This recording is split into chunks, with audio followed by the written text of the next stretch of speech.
అరుణ టిప్స్కి స్వాగతం అండి. ఒక చిన్న కథ చెప్తాను. ఒక ఊర్లో ఒక రాజు అనే అబ్బాయి వ్యవసాయదారుడు ఉండేవాడు. వాడు కష్టపడి ఎంత పండించినా ఏం ఉపయోగం లేదు. ఇంట్లో భార్యని, పిల్లల్ని, తల్లిని పోషించాలి. వాడికి ఎంత కష్టపడ్డా కూడా ఏమి అసలు సుఖం అనేదే లేదు.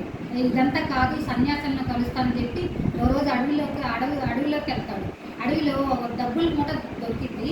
ఆ డబ్బుల మూట దొరికితే అబ్బా డబ్బులు దొరికినాయి, నేను సుఖంగా జీవిద్దాం అనుకుంటాడు. ఇంతలోపు దొంగలు వస్తారు. దొంగలు వస్తే ఈ మూట మాది అని అంటే వాళ్ళు ఆల్రెడీ ఎక్కడో కొట్టేసుకొచ్చేది అక్కడ చేజారిపోయింది. అది వీడికి దొరికింది కాబట్టి అంతలోకి వాళ్ళు వచ్చారు.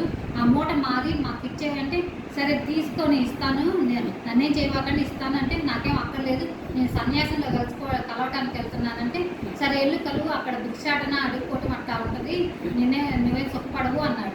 అదంతా వినేసి వాడికి విసుగు పుట్టేసి ఇంటికి వచ్చేస్తాడు. విసుగు పుట్టాక వాళ్ళ అమ్మని అడుగుతాడు, ఎక్కడికి వెళ్ళావురా నువ్వు అంటే వాళ్ళ అమ్మకి జరిగిందంతా చెప్తాడు.